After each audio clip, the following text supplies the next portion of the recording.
One of your year-end activities, the end of your company's fiscal year-end, is to determine whether any Form 5 should be filed on behalf of any of your directors and officers today on Zippy Point.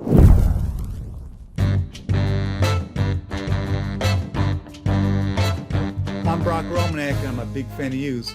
The Form 5 is a Section 16 form of report that acts to sort of mop up an insider's Section 16 activities for the company's fiscal year. The Form 5 acts to capture two types of transactions: those that were exempt from Section 16B, those that were exempt from filing, unless that transaction happened to be voluntarily reported. The most common type of transaction here being a gift, and transactions that should have been reported but were forgotten somehow. They just didn't get filed. They just didn't get filed on a Form 4. The Form 5 is due on Valentine's Day, February 14th, for calendar year companies that have 12/31 fiscal year ends. It's due 45 days after the end of a company's fiscal year end.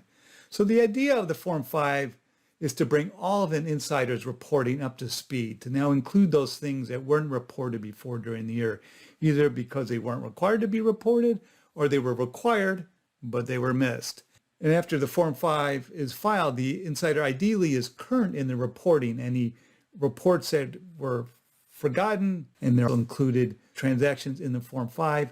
And for proxy disclosure purposes, even though that insider is now current, there still were delinquencies during the year, and that will have to be disclosed in the proxy as delinquent. See my separate Vid-Guide with Alan Dye about item 405 of Regulation SK and proxy disclosures about delinquent Section 16 reports.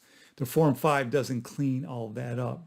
Now, it's very possible that some and maybe even all of your insiders will need to file a Form 5, or maybe all of them will. You'll have to make that analysis, that determination after reviewing the answers to the D&O questionnaires that your insiders give about the transactions, their holdings, and you'll have to do a little bit of your own sleuthing.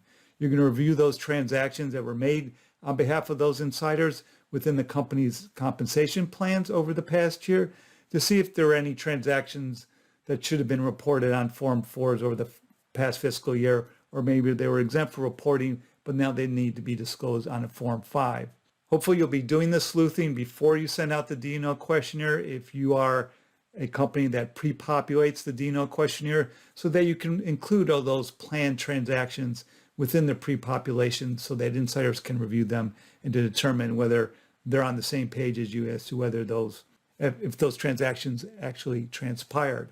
If it looks like no Form 5 is required for an insider under item 405B3 of Regulation SK, companies are required to obtain a written representation from the insider that no Form 5 is due and keep it in their records for 2 years. These companies have insiders execute a no Form 5 filing due statement, because a failure to file a Form 5 when one is due is a Section 16 delinquency in itself that would cause an item 405 proxy disclosure. This no Form 5 filing due statement is for the company's own records, part of its Section 16 compliance program. It doesn't need to be filed with the SEC. It's not filed with the SEC. And once again, it's not rare that there's no Form 5 due. And folks, do not file Form 5s with negative disclosure saying that there's nothing to report. If there's nothing to report, you simply don't file a Form 5 for that insider. So let's look at a few examples. Here's one Form 5 involving a gift. And here's one example where the shares were acquired in the company's employee stock purchase plan on behalf of that insider. Here's a Form 5 for phantom stock in a SERP, Supplemental Executive Retirement Plan. And then maybe you'll find an error after a Form 5 is filed, and you'll have to file an amendment to that Form 5 with a footnote to indicate why the amendment is being filed. So this one has a footnote explaining that there was a particular number that was inadvertently wrong the first time around. Anyways, let me know what you think.